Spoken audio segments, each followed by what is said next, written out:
Okay, Joan, what's going on? Well, Frank, I don't want to take up a whole bunch of our time because I know we have a lot of important stuff to cover. I was just wondering if we could maybe talk a little bit about how things have been going. Fine. How do you think things have been going?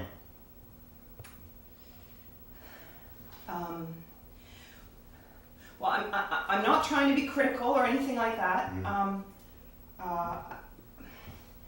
Just take a deep breath, Joan. Just get it out. Just say what you have to say. Okay. I just kind of feel, Frank, like you don't really like me very much, and maybe you're not happy with my work. Well, I'm not happy with your work. That's true, but it's not a matter of like or dislike. I'm your manager. You're my employee. It's not like or dislike. It's not a social setting. This is a job. This is work to be done. And on that note, sometimes I question your commitment to the job. When it appears to me sometimes you can't get out of here fast enough. When the clock hits 4:30, it's like you're watching for that to happen and you've got your bags and you're ready to go at the door. And I've got some deadlines and projects that are falling behind, so sometimes I question your commitment to the job, because there's work to be done and I have people to answer to. So what am I supposed to tell them when the job's not getting done? So it's me leaving at 4:30? That's the problem? Well, yeah, I mean, sometimes, I know, 4:30 is quote unquote the end of the day, but it's like sometimes there's extra work to be done. Would it kill you to stay till 5 or 5:30 and just to finish up your job so you can't get out of here fast enough and then have to pick it up again the next day? We fall further and further behind, the deadlines get missed, I have to answer to people. You could come in late the next day. I mean, it's like, I don't understand why you have to get out of here at 4:30 every day. What's the rush to get out of here?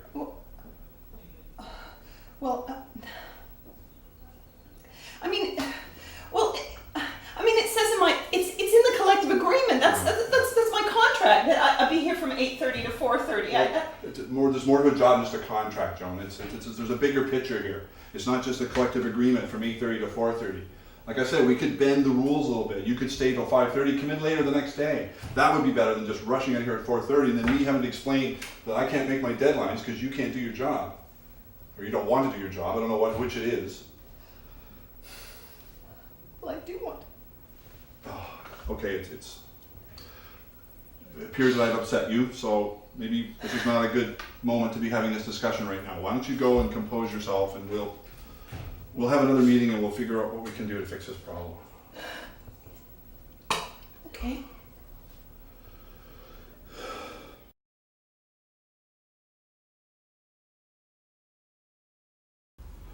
Liz, I wanted to talk to you about a meeting I just had with one of the employees. I had my monthly review meeting with Joan, and it did not go well.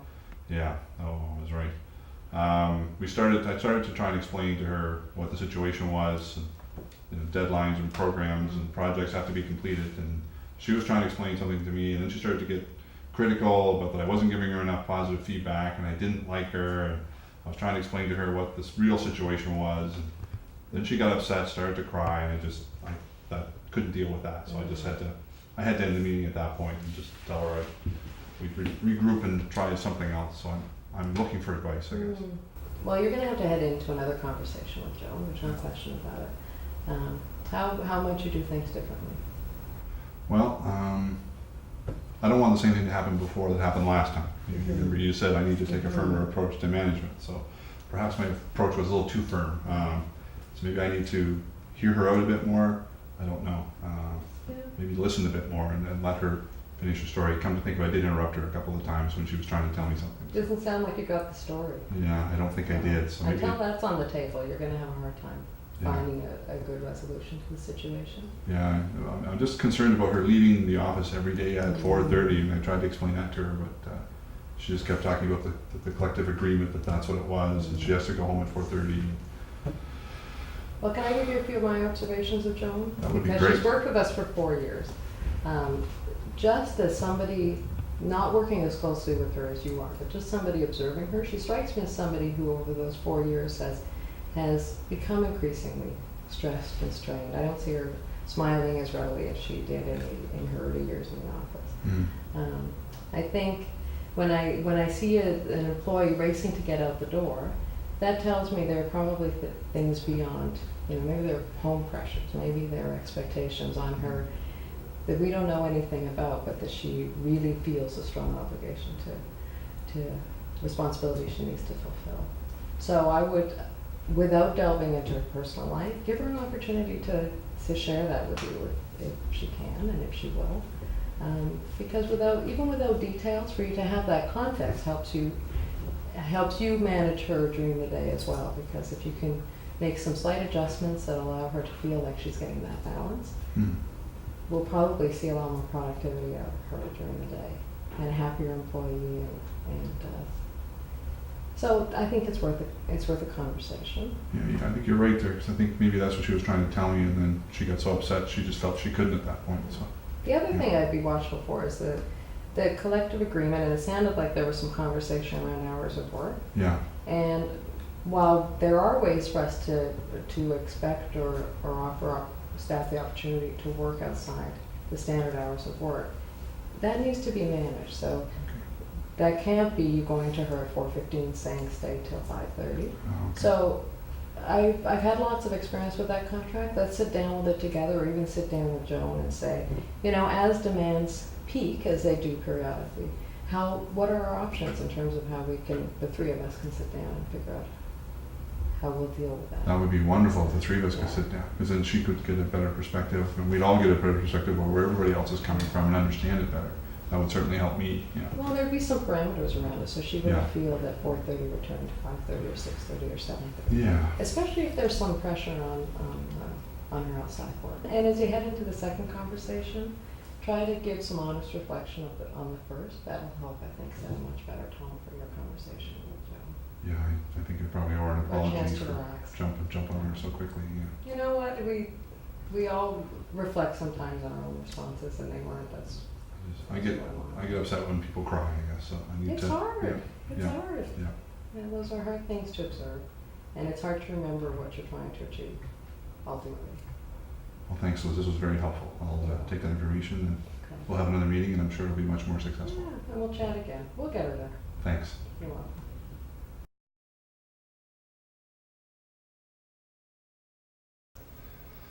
Okay, Joan.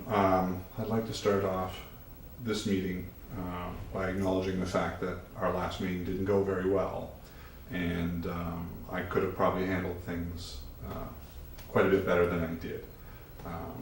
I'm not trying to make excuses, but I've been frustrated, and perhaps some of that frustration spilled over into our conversation. So I'd like to apologize for that, and hopefully that we can open the lines of communication a bit better this time, and perhaps come up with a better solution than how I didn't feel the last meeting was resolved very well, and I want to apologize if I made you feel poorly or upset. Thanks very much. You're welcome. I appreciate that. So I guess why don't you just start by telling me what you were trying to tell me last time, and I'll hopefully be a little more receptive this time. Okay, thanks.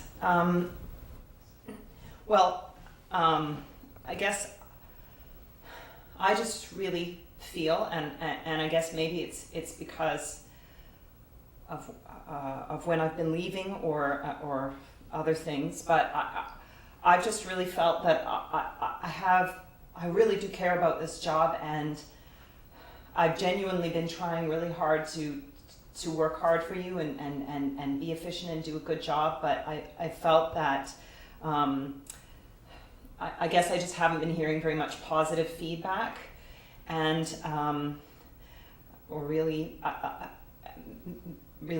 any, and I just I personally feel a little bit that I'm not able to meet your expectations, but I'm not quite sure how to do that. So maybe if you could help me to understand better what I can do within I guess my parameters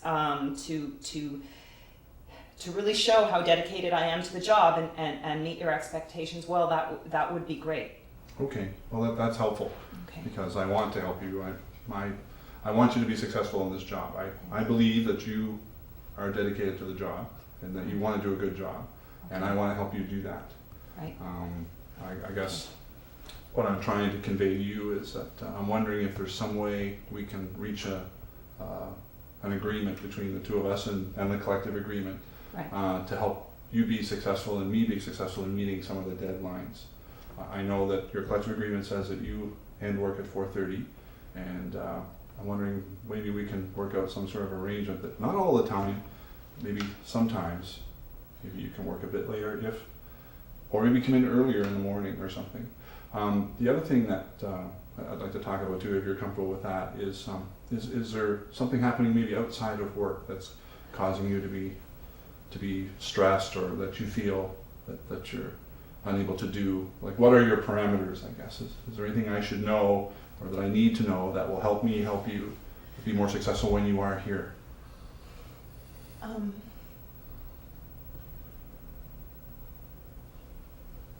Sorry.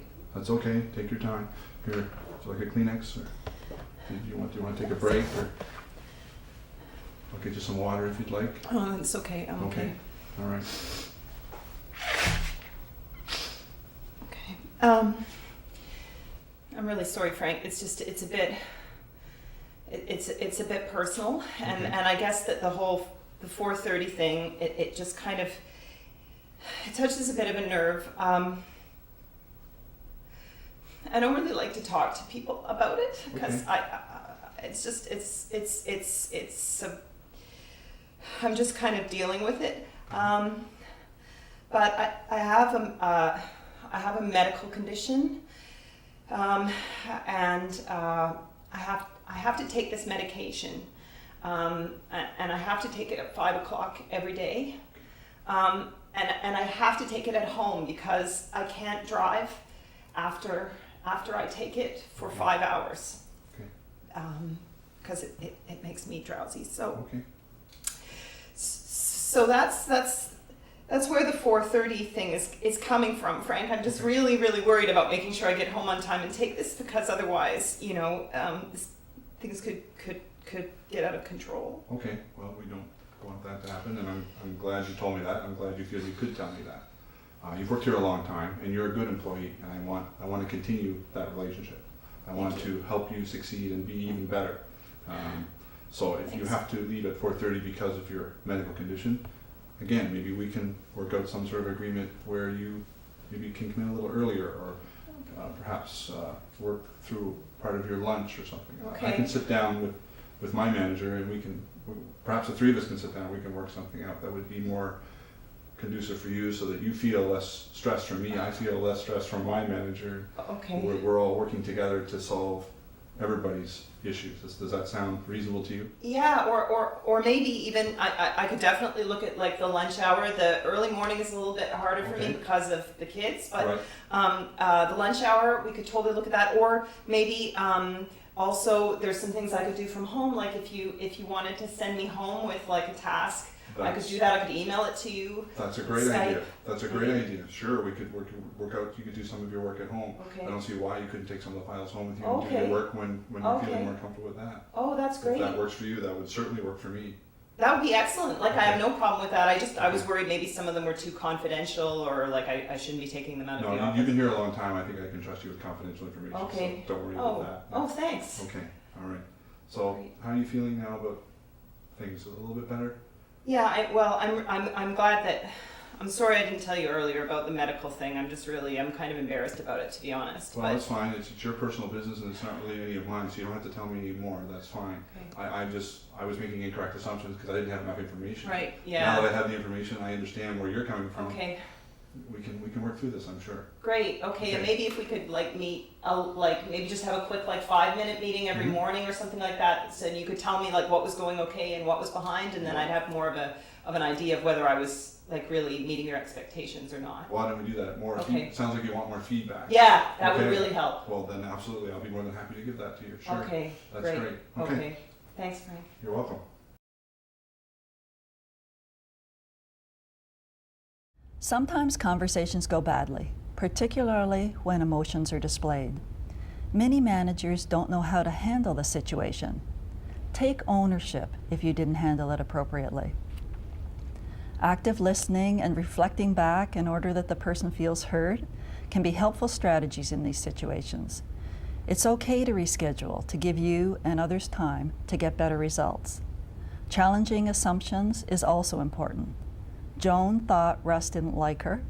Russ thought Joan wasn't committed to her job. Be curious. Explore sensitive issues carefully. Be flexible when possible. Look for a win-win whenever possible, and jointly explore options and solutions. In the short term, an employee may require a great deal of support to implement new ways of moving forward. However, in the longer term, you would gradually decrease your role so that the employee is operating more independently. There may be a duty to accommodate given appropriate medical certification. There's also collective agreement implications in a unionized environment. Seek advice in order to manage these situations effectively.